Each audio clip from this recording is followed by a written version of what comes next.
Namaskar. I'm the guy who has driven a million miles, million kilometers to get to the stage. It's been a 30-year-old journey. It's a continuing journey. I'm really the guy who's actually taken the road least to travel physically. Everybody keeps talking about a road least traveled. It's in a what you call literary sense. I am the guy who has really taken the road least traveled. Every time somebody interacts with me, nowadays the fashion is to go and Google search. They Google search my name HV Kumar. What do they find? They find one set of search parameter which says I'm a chartered accountant. Oh, boring guy, Then goes on to say, oh, this guy is also an energy consultant, merchant banker. Oh, even more boring, must be making lots of money. And then there is a 3/4 of that search comes up with things like, ask Kumar, he will tell you how to go to Ladakh. Ask Kumar, he will tell you how to go to Madurai. Ask Kumar, he will tell you what is the food to eat in Delhi. People get bewildered. I said, I've had my clients come and ask me, are you the same guy? Yeah, it's the same guy. So it's been a very, very long journey. I'm an old guy, so you can see a lot of white hair. And it's been 30 years I've been driving. People want to say, I told you, who is HVK? I'm a chartered accountant and all that. I was a rebel when I was a child, You never listen to your parents. They tell you, don't do this, beta. And when I was a kid, the biggest technological innovation of the time was a ballpoint pen. Ballpoint. We used to go on holidays. What is a holiday? You're old, you go to Varanasi, Banaras for a pilgrimage, or we all get together and go in a train to a wedding in the family. That was holiday.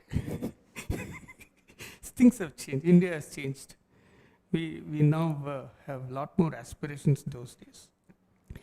When I started driving, it was people used to look at me, are you sure you're doing the right thing? And it's a very dangerous place. Why do you want to do it? There's a train, there's a bus. And why do you want to travel? That legacy, even today when I travel, suppose a cop stops me on the road and asks me, what are you doing in this car? I said, I'm traveling. What are you traveling? No, I'm traveling on business. Because if you tell them that it's a holiday, they start looking at you funny because it's an old legacy. We never used to travel otherwise than for business or something. This whole desire to travel is something which we all have. Again, going back to my childhood days, I used to walk 15 kilometers. When I went to college, I cycled 30 kilometers. I started working, I bought a motorcycle, I went 300 kilometers. And finally I bought a car, I started going 3,000 kilometers. I don't look very ferocious. I've been to many dirty places in India. I've seen Naxalites, terrorists. I've searched under my car for bombs, all kinds of things. There's once some friend met me and said, first time, said, you are not what I thought you will be. I said, what do you mean? No, you look, you don't look impressive. What did he say? Big mustache, 140 kgs, pan chewing two taps, What did you expect? We are all ordinary people, ordinary guys. That is where the inspiration is. That the reason I'm here today, the reason a lot of people do what I do today is that I'm probably a personification of the fact that we can all do it. It sounds a very simple thing. Say I'm driving from Bangalore to Delhi, but it is not so simple. There's a lot of technology today. As technology tells you how to go from A to B. It is not as so simple as just looking at the technology. So, over a period of time, I amassed a lot of expertise, routes, road conditions. They started calling me the human GPS because I just happened to have a lot of information. You call me at 1:30 in the night, I could tell you, yes, turn right, turn left, look at the signboard, take a left, whatever.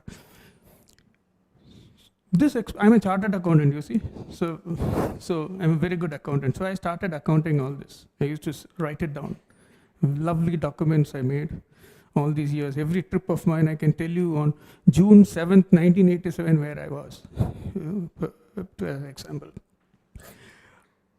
And this became, every time somebody wanted to go on a road trip, they just said, ask Kumar, I know this guy, you know.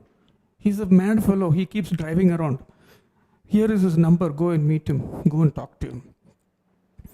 Then the online world happened. Some 10, 15 years ago, we got good internet, we had blogs, travelogues. So you had Google, so you start searching road trip to Ladakh, HV Kumar. Road trip to Mysore, HV Kumar.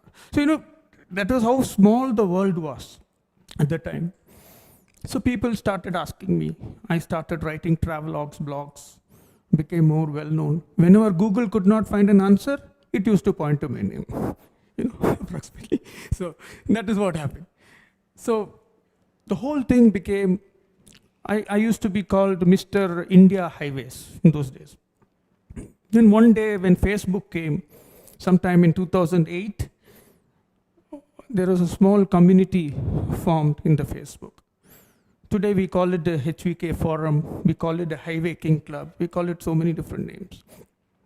This community today is a 20,000 member Facebook community. The beauty of this community is that it is a vibrant community where we know each other. It's not just an online forum. We all know each other. We call ourselves a family which supports you when you travel on the highways. Each one of us documents. When we travel, we share experiences. We talk about roads. We talk about places we saw. We share our photographs. It's an amazing community where we have friends across the country. Suppose tomorrow you go to a town like Bagalkot. I can bet you that there will be a guy who knows you there. Suppose you go to a place like Silchar and you wanted to have the best food, I would probably be able to help you, or the community would probably help you to get there. So this is how the community has developed. So we are now probably India's largest online highway community. And we have decided, over the period, we have built ourselves with the power of networking. We have done a lot of things. We have for example, whenever we travel, we stay in a good hotel. So we tell each other, look, this is a good hotel. So today we have 800 hotels of this kind across India, which we share experiences. Like today we help each other, we tell them, you want to stay in a hotel? This is the hotel. Safety on the highways is very important. So we emphasize drive safety. Where the government tells you wear a seat belt in the front seat, we say wear it in the rear too. We do fire drills in our cars. Suppose there's a fire in your car, how do you get out? Is the car equipped? Plenty of things like that. Recently, we have bought an app of our own where we can track each one of our members, wherever they are.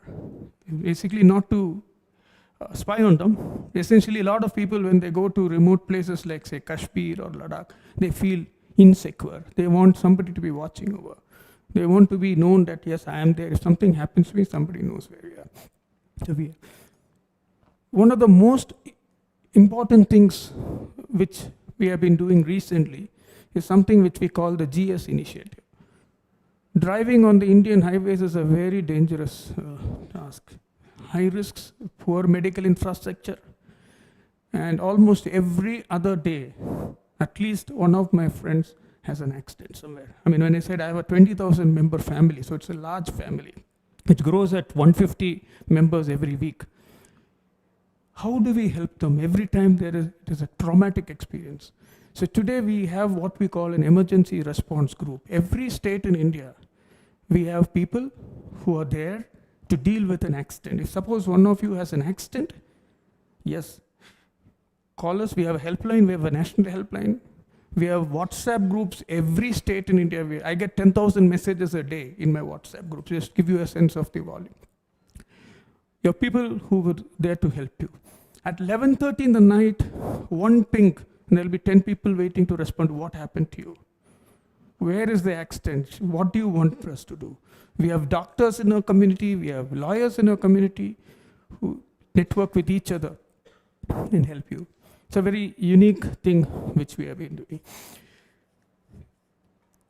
At the end of the day, see, today we tend to think that the world is very, very self-centered.